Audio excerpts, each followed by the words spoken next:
friends, today I am going to read chapter 3 बुलबुल के बच्चे। बुलबुल means चिड़िया। बुलबुल का एक जोड़ा था। उसने एक बगीचे में अपना घोंसला बनाया। बगीचा बड़ा सुंदर था। उसमें आम, अमरूद, नीम, जामुन तथा संतरे के बहुत सारे पेड़ थे। आम के पेड़ पर बुलबुल का घोंसला था। घोंसले में बुलबुल के अंडे थे। बुलबुल का क्या था, एक जोड़ा था। उसने बगीचे में अपना एक घोंसला बनाया था और बगीचा बहुत सुंदर था। आम का पेड़ बुलबुलों और उनके अंडों को अपने ऊपर देख बड़ा खुश होता। आम का पेड़ बहुत खुश होता था उन बुलबुल को देखकर, उसके अंडे को देखकर। वह सोचा करता कि एक दिन अंडों से बच्चे निकलेंगे। वह क्या सोचता था कि एक दिन अंडों से बच्चे निकलेंगे। छोटे छोटे बच्चे जब चींची करेंगे तो कितना आनंद आएगा, यानी कि कितना मज़ा आएगा। वह बुलबुलों की मीठी बोली सुनकर प्रसन्न होता था। वह बुलबुलों की आवाज़ सुनकर बहुत खुश होता था।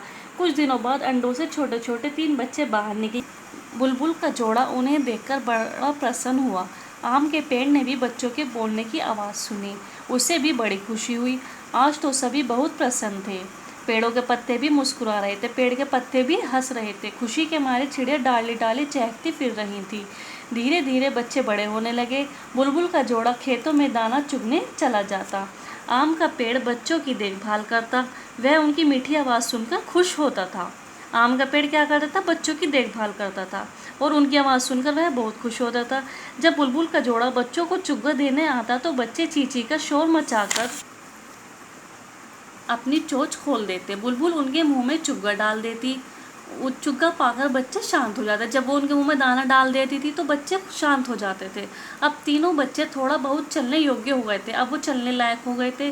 वे घोंसले से बाहर आकर पेड़ की शाखा पर चलते और घोंसले में लौट जाते। वो क्या करते थे, घोंसले से बाहर आकर बैठ जाते थे और शाखा पर और फिर वापस अपने घोंसले में लौट जाते। एक दिन शाम के समय एक बच्चे ने पंख फड़फड़ाए और उड़ चला। शेष दोनों बच्चे भी उसे देखकर यूं ही पंख फड़फड़ाकर उड़ गए। इसी तरह बाकी के दोनों बच्चे भी उसको देखकर वो भी उड़ गए। तभी बुलबुल का जोड़ा चुग्गा लेकर उड़ता हुआ आया। घोंसले में बच्चे ना पाकर वे चींची करके रोने लगे।